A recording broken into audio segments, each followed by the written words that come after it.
Valerie Bertinelli spent most of her life smiling for the camera. From the moment she stepped into America's living rooms as a teenage sitcom star, the world saw warmth, humor, and effortless charm. But what few people realized was how much of her life unfolded in silence, far away from applause. When headlines began swirling around Valerie Bertinelli's inheritance, it wasn't because of sudden wealth, it was because of everything that came attached to it. Her story is inseparable from Eddie Van Halen, one of the greatest guitarists in music history and the love of her life for more than 2 decades. Their marriage wasn't perfect, and neither was their divorce, but the bond they shared never truly disappeared. Even after they separated, they remained deeply connected through their son, Wolfgang, and through a history no court document could erase. When Eddie passed away in 2020 after a long and brutal battle with cancer, the world mourned a legend. Valerie mourned a man she once built a life with, a man who shaped her adulthood, her motherhood, and some of her deepest pain. In the days that followed, she spoke not as a celebrity, but as someone grieving quietly, honestly, and without performance. Then came the headlines.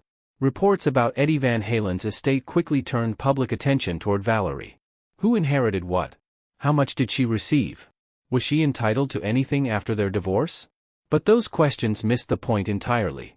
What Valerie inherited wasn't just financial, it was emotional weight, unresolved memories, and a responsibility to protect the legacy of a man who was both brilliant and deeply flawed.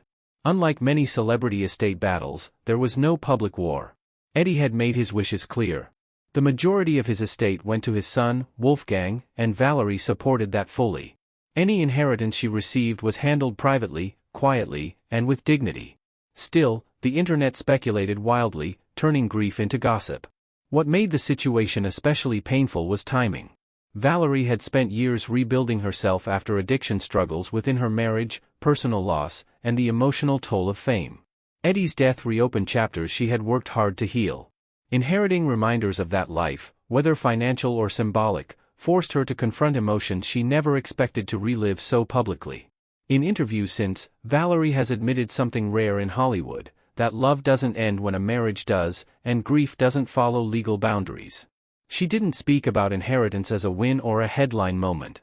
She spoke about loss, about gratitude, and about learning how to carry memories without being crushed by them.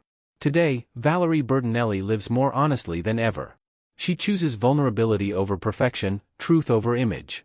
The inheritance that made headlines didn't define her future, it clarified it. It reminded her that the most valuable legacy isn't money, property, or fame. It's the courage to keep living, even when the past refuses to stay quiet.